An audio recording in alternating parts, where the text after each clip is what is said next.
Free ভিসায় আসিয়া আপনি অনেক টাকা কামাই করতে পারবেন সৌদি আরবে। যদি আপনার ট্যালেন্ট থাকে, আপনার যদি সালাক সালাক হইতে হবে, প্রবাসের মাটিতে একটু কষ্ট করতে হবে, এটাই।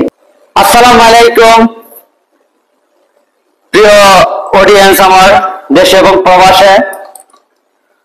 তো আমাকে আজকে আমার এক ফলোয়ার, তিনি বাংলাদেশ থেকে প্রবাসে আইতে হইতেছে, বিশেষ করে মিডল ইস্টের সৌদি আরবে আসতে হইতেছে ফ্রি ভিসায়।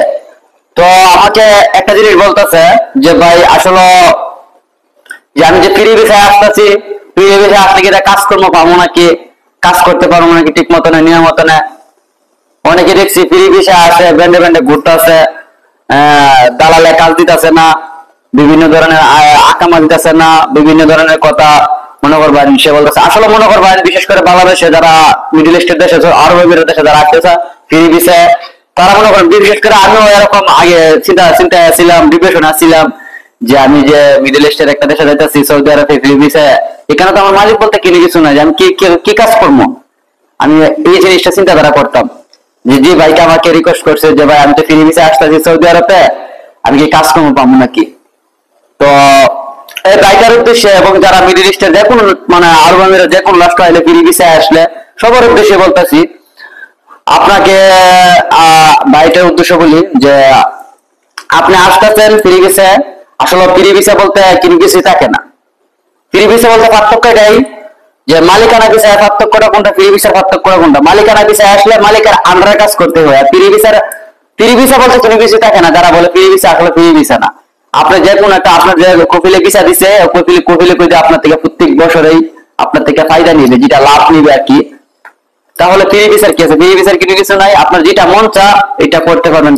কাজ একটা কাজ ভালো লাগছে না, আপনি আরেকটা কাজ করতে পারেন। এই কাজে স্যালারি কম, আপনি আরেকটা কাজে যাইতে পারবেন। কথা একটাই, যদি আপনি ভালো একটা, যেমন আমি আস্তার কাজ করি, আস্তার কাজ যদি করতে চান, যদি এখানে ভালো ধরনের স্যালারি থাকে, 1200 টাকা কি 1000 টাকা স্যালারি থাকে, আপনি চেষ্টা করবেন বাহিরে কিছু কাজ করতেন।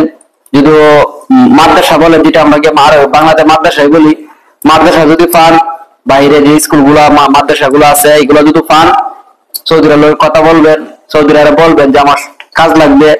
হয়তো এটা ভাবতে পারেন যে কিভাবে বলুন ভাই, আমি তো ফিরে গেছি, আমি বাসাও পারি না ভাই, কিভাবে আমি সৌদি আরবে বলুন। আসলে বাসা আপনি যখন সৌদি আরবে টাকা ডিউটি করবেন, সৌদি আরবে 24 ঘন্টা কথা বলবেন, তখন আপনি নিজের থেকে বাসা শিক্ষা লাগবেন। অনেকেই চিন্তাটা থাকে যে আমি বাসাও পারি না, কিভাবে ফিরে গেছি কাজ করুন বাহিরে। আপনি যদি বাঙালি থাকে, পাশাপাশি বাঙালি যদি কিছু সমস্যা, বাঙালি আপনাকে শিখাই দিবে, আমার মতন বাঙালি থাকলে শিখাই দিবে আপনাকে। আর কাজের যে আছে না, এটা আমি আপনাদেরকে বলি যে আপনি কাজ পাবেন যদি আপনার মহান আল্লাহ তাআলা যদি আপনার কপাল ভালো রাখে, আপনি কাজ পাবেন। কাজের লাগে চিন্তা করবেন না।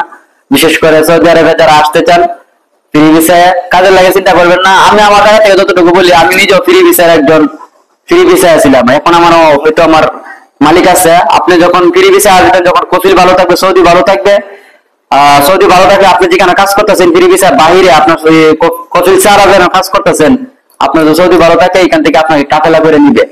আপনার ব্যবহার, আপনার চলাচুক্তি, আপনার কাজটা যদি ভালো থাকে সৌদিরা, তখন সৌদিরা আপনাকে বলবে যে আপনি এর দ্বারা কাফেলা হইতেন গিয়া। মানে এই যে বর্তমানে যে মালিক আছে, আপনার যে কফিল আছে, ওই কফিল বাদ দিয়া আপনি এই কফিলের দ্বারা কাফেলা হইতেন গিয়া। তার মনে করবেন আপনি কেন মালিকানা হয়ে গেলেন গিয়া। এইটাই বলতেছি, মানে ফ্রি ভিসা বলি না আমরা, ফ্রি ভিসা বলি, আসলে ফ্রি ভিসা বলতে কিনে কিছুই না। আপনার ভিসার একটা মালিক আছে, হয়তো আপনি কাজ করতেছেন বাহিরে, আপনার বছর শেষে আপনার সৌদি আপনার থেকে টাকা নিবে, লাভ নিবে, প্রত্যেক মাসে লাভ নিবে, 300 টাকা 250 টাকা লাভ নিবে, বুঝছেন।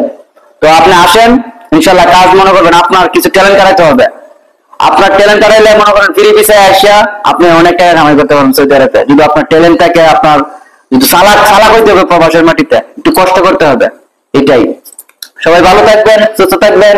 আর যদি কারো আমার ফ্রেন্ড ফলোয়ার যারা আছেন, আমার বন্ধু বান্ধব ভাই বোনেরা যারা সৌদি আরবে আসতে চান, আমার জায়গা থেকে আমি যতটুকু অভিজ্ঞতা অতটুকু আমি আপনাদের শেয়ার করবো। যেটা সঠিক এটা শেয়ার করবো, বেসঠিকটা কখনো আমি আপনাদের শেয়ার করবো না। আল্লাহ হাফেজ, সবাই ভালো থাকবেন, সুস্থ থাকবেন। আসসালামু আলাইকুম রাহমাতুল্লাহি ওয়া বারাকাতুহু।